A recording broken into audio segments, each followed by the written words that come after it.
In this video, I'll be taking you up to Mauna Loa Observatory Road. We are heading from Mauna Kea Access Road, and we're passing Pu'u Hulu Hulu Cinder.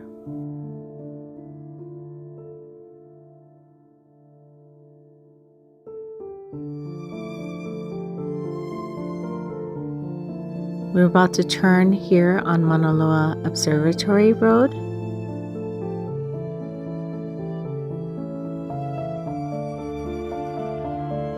I suggest you watch till the end, and I promise you it's worth seeing. These lava flows are between 1843 and 1975. The sharp and crumbly lava is called a'a. The smoother lava is called pahoehoe. Newer lava flows are darker in color.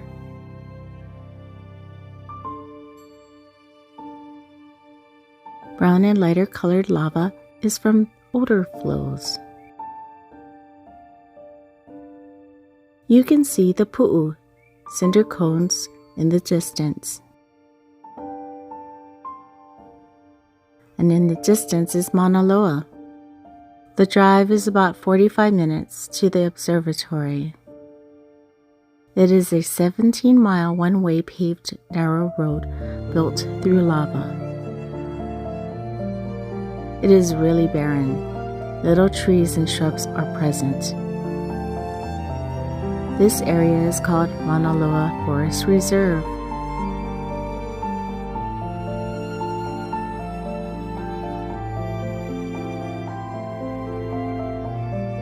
Mauna Loa is 13,679 feet above sea level. Mauna Loa means long mountain. Mauna means mountain, Loa means long. This is Mauna Loa on a sunny day during winter. This view is from Mauna Kea. This is the side where I am headed to. You can see all different lava flows. This is the view of Mauna Loa from Kilauea. You can see how massive this mountain is. Both sides have roads going up to Mauna Loa. However, this side does not go far up and does not have an observatory.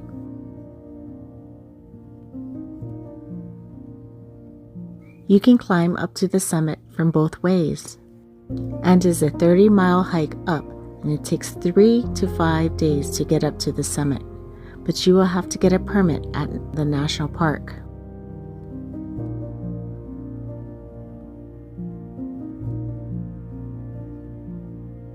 From Mauna Loa Observatory, it is a 6-mile hike up to the summit. But it is a very difficult hike. It takes roughly 2 days to hike. There is a cabin to the summit, which is 5.9 miles. I have yet to go up to both summit and cabin. This was my first time going up to Mauna Loa from this way. Mauna Loa is one of 5 volcanoes on the island of Hawaii. 5 volcanoes from oldest to newest. Kohala is the oldest and is extinct.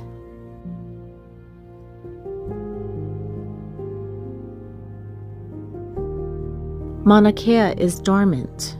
It is currently not active but asleep.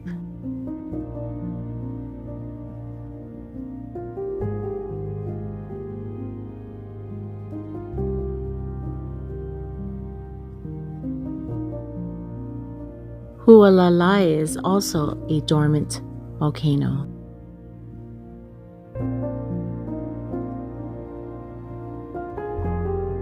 Mauna Loa is an active volcano currently not erupting.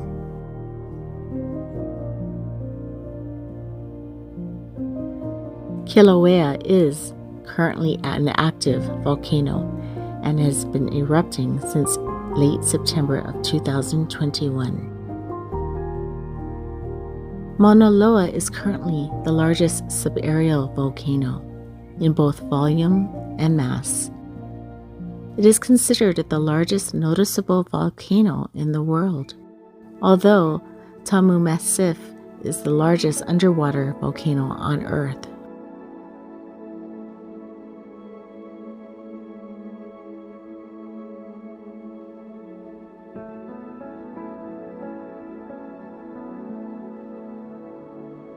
I noticed a group of goats ahead.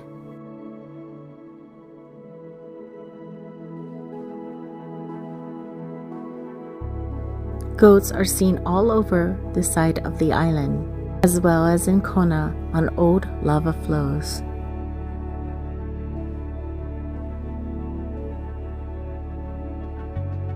You will see them as we make this small turn. They were very skittish.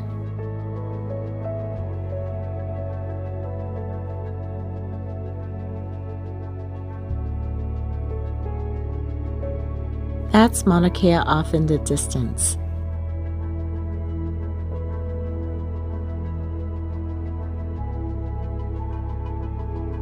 Mauna Loa is comprised of a main summit caldera called Moku Aveoveo and has two rift zones, one to the northeast and the other to the southwest.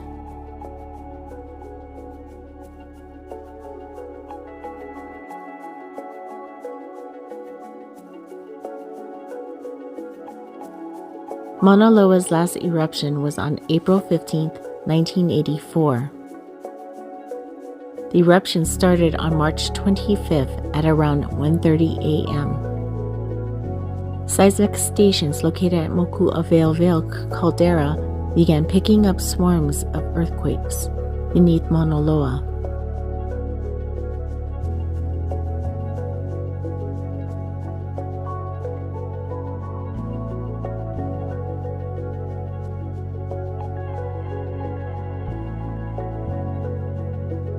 Many residents saw a red glow coming from Mauna Loa.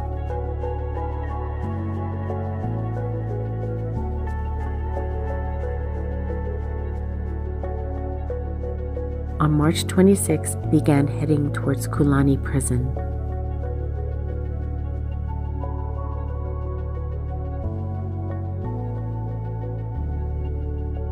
Then, on March 29th, began heading down towards Hilo town. After 22 days, it stopped by Kaumana above Hilo.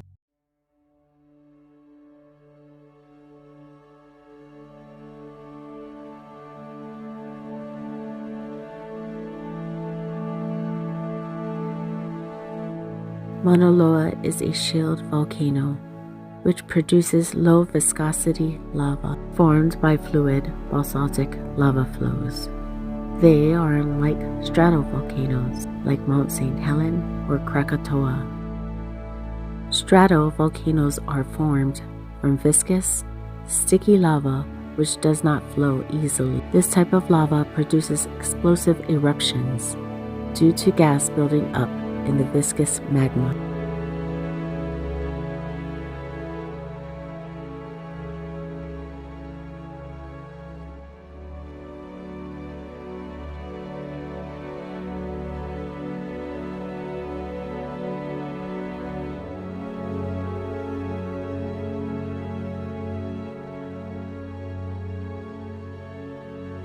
Mauna Loa is on a hot spot on the Hawaiian Emperor Seamount chain in the middle of the Pacific tectonic plate.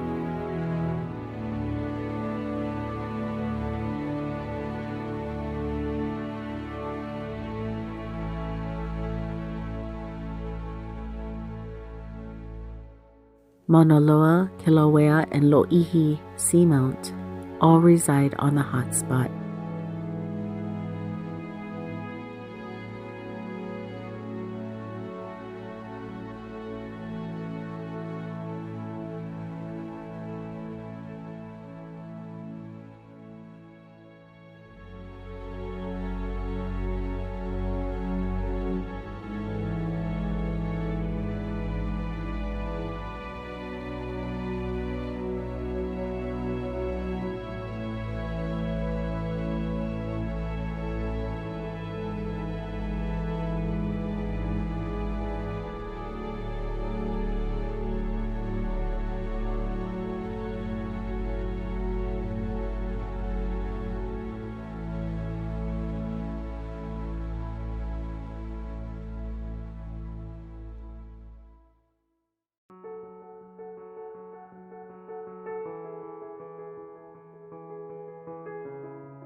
Here, I noticed another group of goats.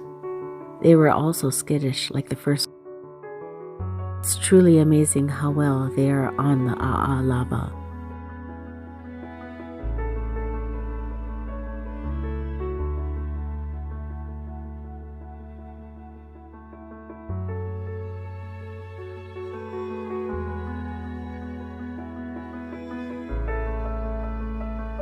Right now, I'm going to be reading an article of an eyewitness account from the 1984 eruption. This article was by Eric Clementi. This was published in 2014, and I'm going to read the article, which is called Remembering When Mauna Loa Last Woke, First 24 Hours.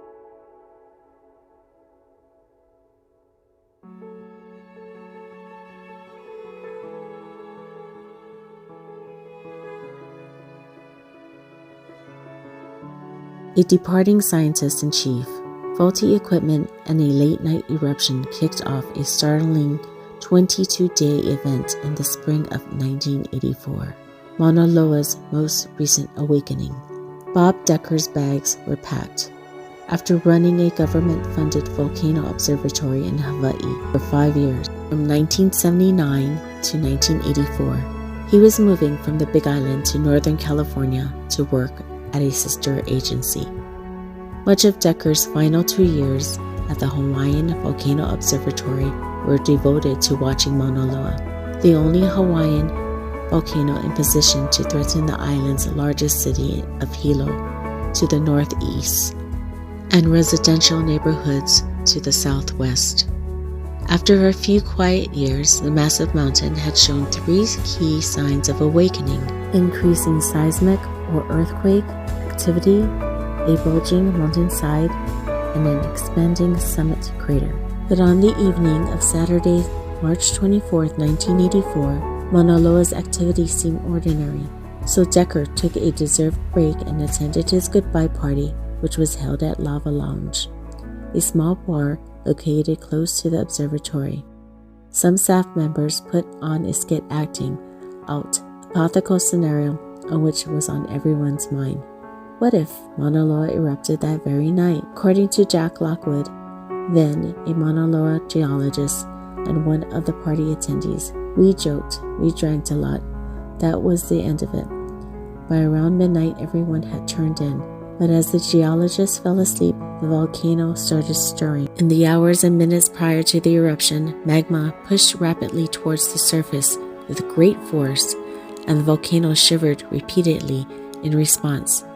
Normally, these special earthquake swarms, called seismic tremors, were tracked by equipment that would have triggered an alarm alerting the geologists of the spike in activity. But the alarms didn't go off that night.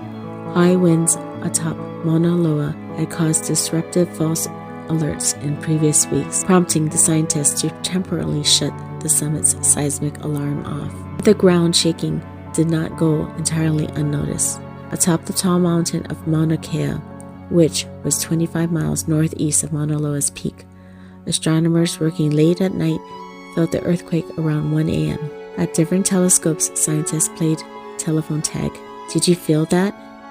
And there was another one. Around 1:30 a.m., Mauna Loa finally awoke. Abandoning their telescopes, the night owl scientists huddled outside to watch. As reported in Sky and Telescope magazine, the astronomers recalled seeing a brilliant prism plume emanating from the summit caldera and front lines of lava fountains. The spewing mountain's glow could be seen across the island. Around that time, Harry Kim, then Civil Defense Director, received a phone call from an agitated police dispatcher about the eruption. Kim's next steps were automatic. He activated the Big Island's Emergency Management Response Headquarters located in Hilo and called the Disaster Response Big Guns, police and fire departments, public works, air traffic control, and, of course, the Volcano Observatory. Rumor has it that the geologists were some of the last people in the know. When the message finally got to Bob Decker, he sleepily brushed off the whole thing as a wildfire or a continuation of the party joke. It took a second call to convince Decker, who had previously dealt with multiple fake volcano eruption sightings, that the mountain was indeed bleeding lava.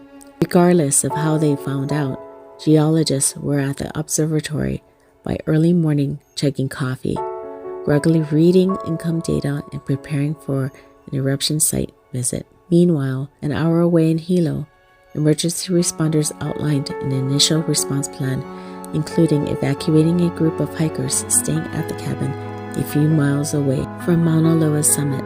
Lava first appeared within the isolated confines of the 13,679-foot summit crater, but quickly migrated approximately 2 miles down the mountain's southwestern slope, threatening several ranches and rural neighborhoods.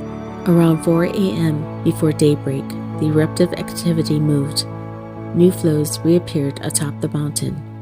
HVO geologists Jack Lockwood and Bob Decker arrived on the scene in a 2-passenger plane. They watched through the late morning as lava started erupting along cracks in a stepwise manner down Mauna Loa's northeastern side.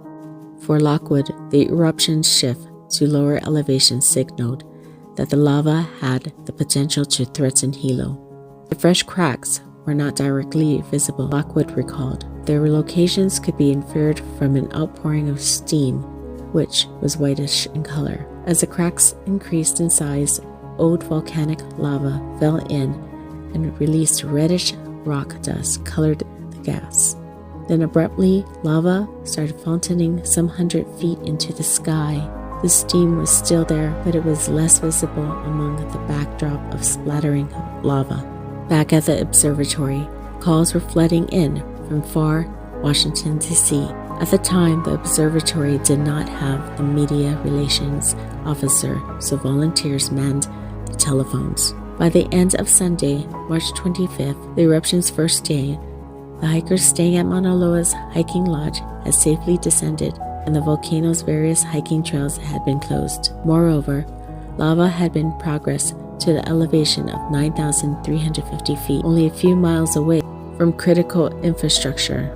In the face of Hawaii's most serious volcanic threat in decades, Decker delayed his departure. According to the Hawaii Tribune-Herald article, Decker confirmed that his furniture was still being moved on Monday, March 26, but he'll be staying for a while. This is the ending of this article, but there is a part 2 and 3 to this story. You can find it on Wired, but you have to subscribe to sign in to hear more details of that story. It sounded pretty scary to hear how the scientists were drinking and how they were joking around about the eruption, and then it happened. It seems really kind of bizarre that they turned off the alarms also, which was very strange. It's, for those residents of Hilo town, they must have been in fear. Yeah, it's just a tragedy that it was not addressed earlier, or maybe more people would be prepared for that. Well, that's my thoughts on that.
Coming up to the right, you'll see a red dirt road.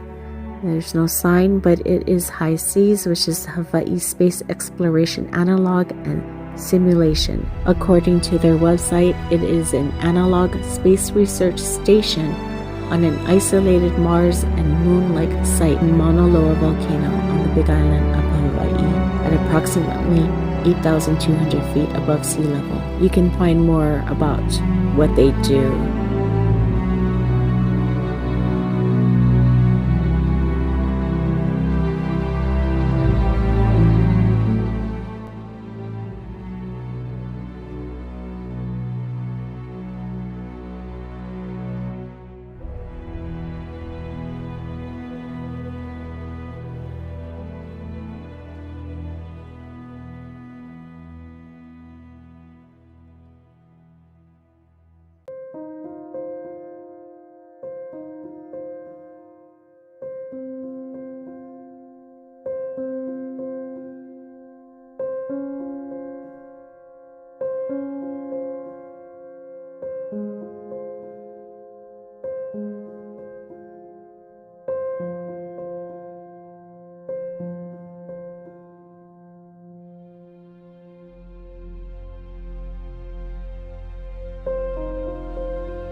I just wanted to show you on one side, if you look to the right, you'll see those mountains or pu'us off in the distance. And this is on the Mauna Kea side area. And this here is on where I live in Kilauea. I could see those two humps. Not the one in the very, very far back, but the ones in the forefront. You can see the two mounds. And then you can see those two mounds from there. It's amazing because you can't even drive from where I'm at to go to here, and how convenient that would be. I can just go from one area of a volcano from Kilauea and Mauna Loa Observatory. But you can see how vast this place really is. This mountain is so huge.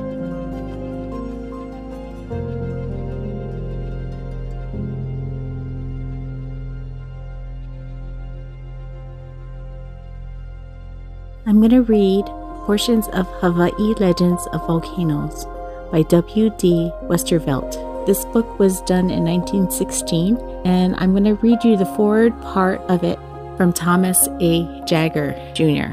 He is the director of Hawaii Volcano Observatory, and there's also a museum named after him in Kilauea. What I found out is that Thomas Jagger is actually my distant cousin, so this makes it really special here. I'm going to be reading from the foreword of this book. There is some differing views of how I believe in the way the earth came to be, but I'm going to read the article, how he felt about it and what he observed at Kilauea and Mauna Loa. However, doctors may differ concerning the way of our earth came into being. Most of them agree that in its early days, meteoric bodies from space flew together and produced a hotter globe than at present. Perhaps its surface was all covered with vast circular lakes of lava, such as our telescopes reveal in great perfection, ring upon ring, over the surface of the moon. On the moon, these rings and pits are now cold, remnant from a time when the gases from the inside of our satellite were bubbling forth from a great internal heat supply and bringing with them oceans of slag which seethed and swirled in circular pools which formed symmetrically within rampart of our own spatter. The earth is not without traces of similar circular rampart in the shape of long curved chains of volcanoes, mostly in the sea, which would appear as ridges if the ocean were to dry up. The line of the Hawaiian Islands from Kauai to Mauna Loa on the large island of Hawaii is such a curved ridge, now an enormous height above the bottom of the Pacific, but perhaps at one time much lower, extended into something like a circle.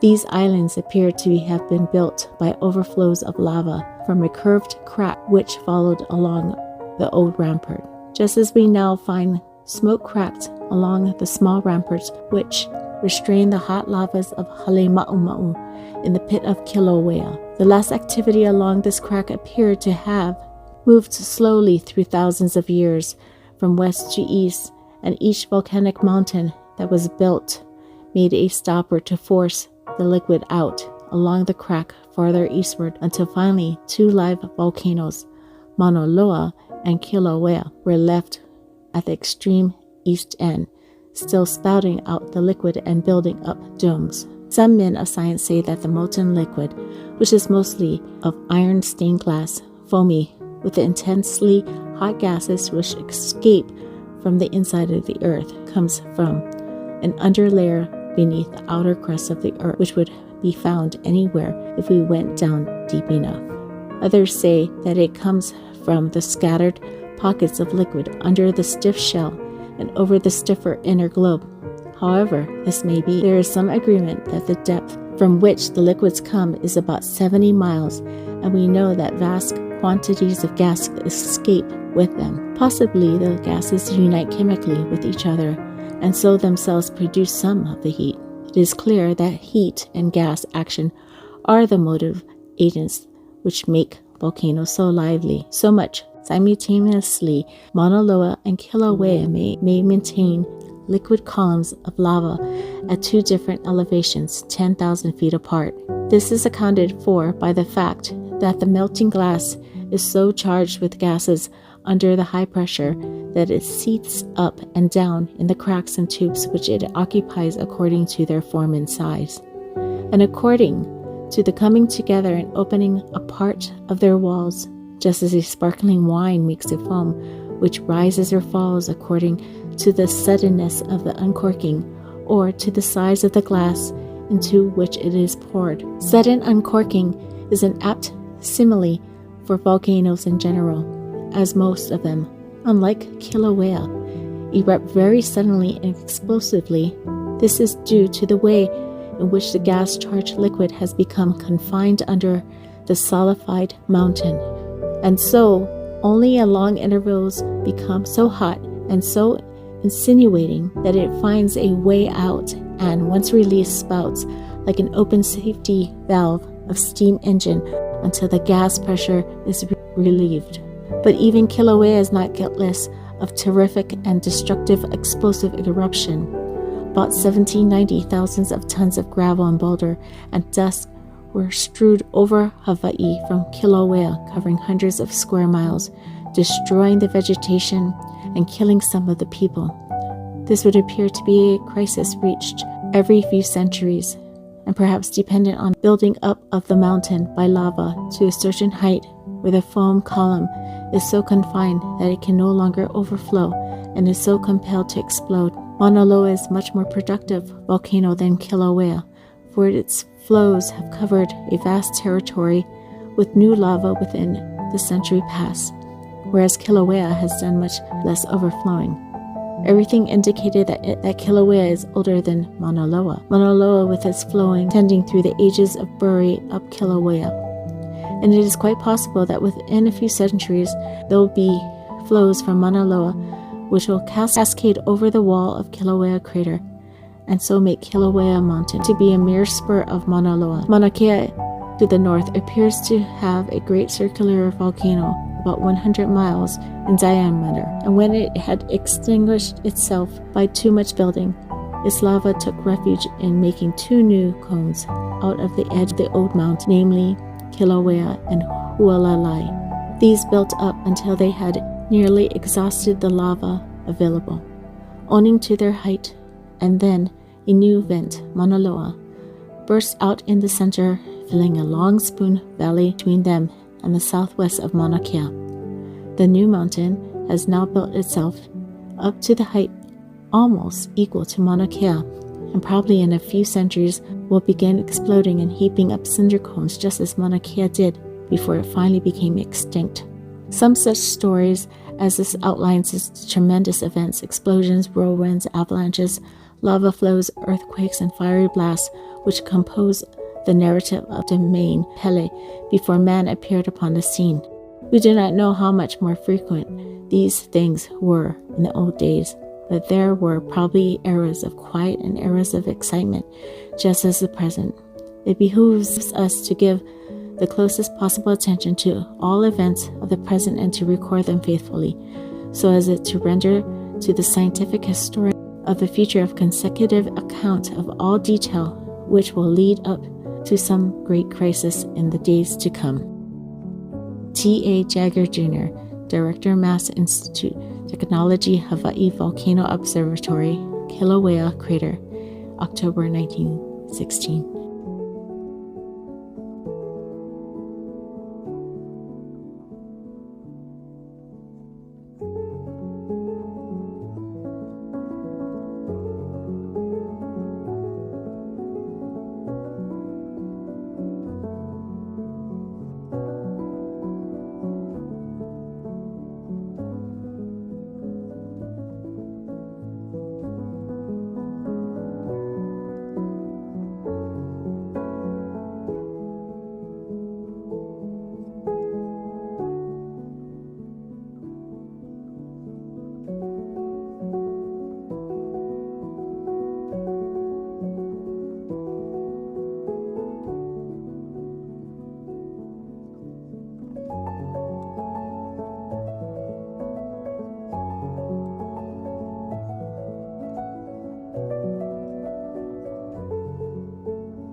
Okay, so we're nearing to the end of this road up to Mauna Loa Observatory. They share NOAA Observatory as well. Up this height of 11,150 feet is where we're going to end.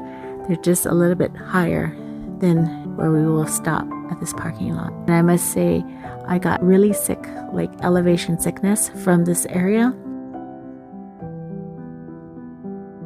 You will see that these clouds will actually pass as we stay there a little bit longer.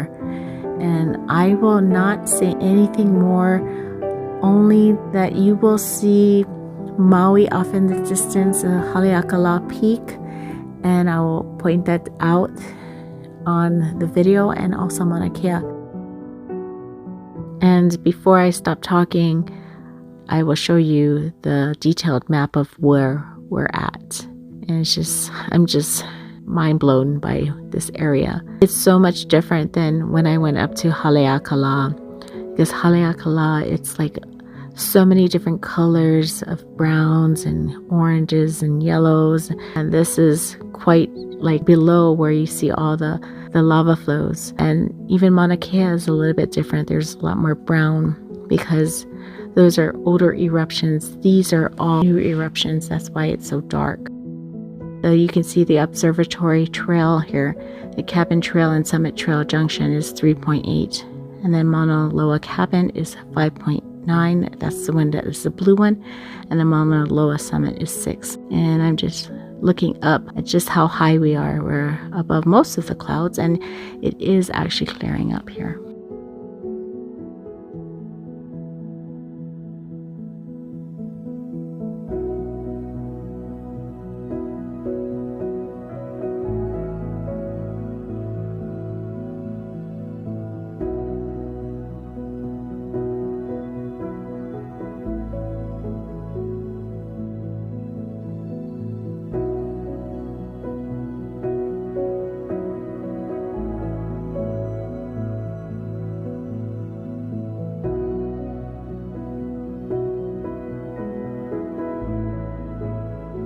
I'll show you the sign. But you see right there, there's the observatory. Okay, so that's the Observatory Trail. And from here, so it says there are 11,150 feet. That's the cabin, the blue cabin. And on the opposite side, there's the other trail, and there's the red cabin. So there's 2 cabins there. Both are hard, as I found out. It's really, really hard, those hikes. And you got to be an advanced hiker to go there. Dad has been up there many times when he was on tours, and he said it was the hardest he ever hiked. And the closest eruption, the last flow, was 1975 that passed this area. So you're going to see it is a lot darker, the And I'm going to just let you see everything. And I'll put music over so you can just feel and experience the beauty of where I'm at here. And hopefully one day you folks will be able to experience it. I just want to give you folks a little bit history of Mauna Loa. And gosh, I'm still amazed by what this place looks like. So right now I'm going to just stop talking. I mean it. I'll just stop talking.